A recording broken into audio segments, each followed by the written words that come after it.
మనిషి జన్మ ఎత్తినోనికి అర్హత ఉండాలి. ఆయన గురించి మాట్లాడాలంటే అర్హత లేని వాడే బ్యాలెన్స్ తప్పి మాట్లాడతాడని 100% ఇది నా ఒపీనియన్ కాదు సార్, ఇది నా మాట. మాట్లాడా ఇంకొకటి, ప్రవీణ్ పగడాల గారు దేశద్రోహి కాదు, ప్రవీణ్ పగడాల గారు మతం కోసం బతకలేదు, ప్రవీణ్ పగడాల గారు ఇంకోటి హలో అన్న అమ్మ ఒక లైన్ ఉన్నా, అమెరికా నుంచి వేరే కాల్. హలో అన్న ఎక్కడి నుంచి మాట్లాడుతున్నారు మీరు? అమర ప్రసాద్ గారు లైవ్లో ఉన్నారు, ఏం చెప్పాలనుకుంటున్నారు అమర ప్రసాద్ గారికి? అమర ప్రసాద్ గారు లైవ్లో ఉన్నారు, చెప్పండి, మీరు గట్టిగా మాట్లాడండి. అమర ప్రసాద్ గారు మాట్లాడుతున్నారు, చెప్పండి, ఏం చెప్పాలనుకుంటున్నారు? అమర ప్రసాద్ గారు ప్రవర్తన తండ్రిని మాట్లాడబోయింది, నాకైతే వినబడతలేదు.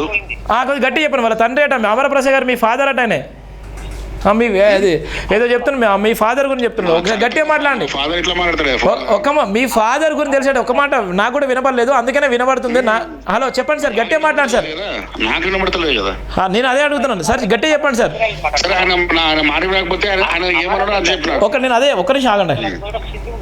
హలో సార్ చెప్పండి, సార్ చెప్పండి, ఎక్కడి నుంచి మాట్లాడుతున్నారు?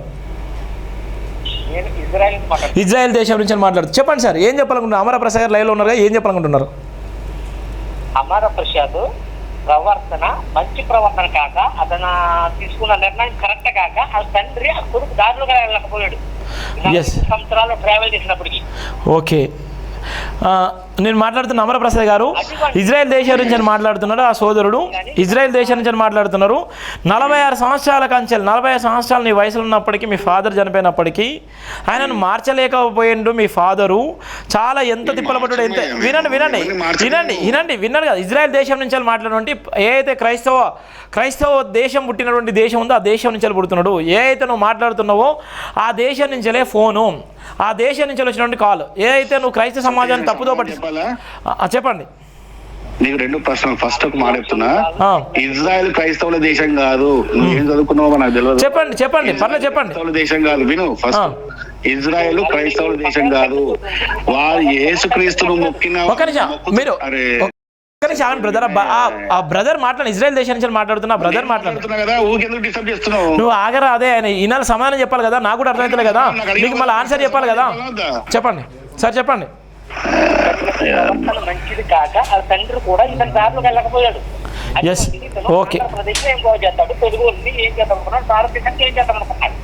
ఆ సార్ సమాధానం చెప్తున్నాడు.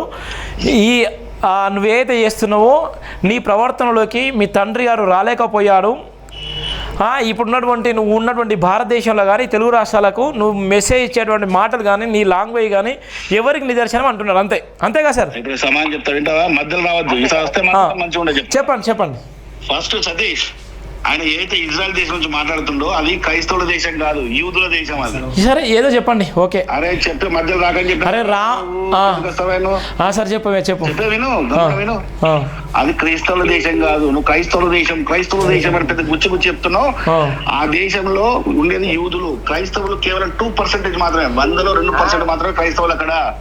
అక్కడ క్రైస్తవులు మత ప్రచారం చేయడానికి కూడా వీల్లేదు. మత ప్రచారం చేస్తే యూదులు కొడుతురు, తంతరు, అక్కడ ముఖమే ఊస్తారు. అక్కడ అర్థమవుతుందా?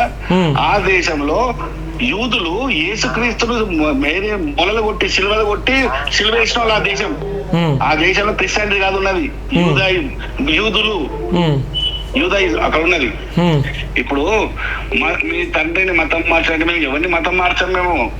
వాళ్ళ పని మేము మతం మార్చడానికి లేం. మేము హిందూ మతంలో ఉన్న ఎవరు కూడా ఎవరిని మతాలు మార్చరు. ఎక్కడ మేము మతం మార్చే ప్రసక్తి మేము చెయ్యము. మా తండ్రి ఇష్టం లేదు, మా తండ్రి పోతాడు, నా కొడుకు ఇష్టం లేదు, నా కొడుకు పోతాడు. మేము దాన్ని ఎవరు అబ్జెక్షన్ చేయము. అంతేగాని మతం మారు అని మార్కెటింగ్ చేసే ఒక ప్రోడక్ట్, ఒక సబ్బురు కదా ప్రోడక్ట్ క్రైస్తవులు మార్కెటింగ్ చేసినట్టు మేము మా హిందూ మతాన్ని చెయ్యం. మేము నచ్చినోడు వస్తాడు, నచ్చినోడు వెళ్ళిపోతాడు. సరే, వెళ్ళిపోయిన పట్టించుకోము సార్. Number 1 point. సార్ ఈ చనిపోయిన సార్ చెప్పండి సార్. హలో, మీరు మాట్లాడండి అమరప్రసాద్, మీరు మాట్లాడండి. సరే, ఇంకో కాల్ మాట్లాడదాం. హలో అమ్మ ఎక్కడి నుంచి మాట్లాడుతున్నారమ్మా? ఎక్కడి నుంచి మాట్లాడుతున్నా?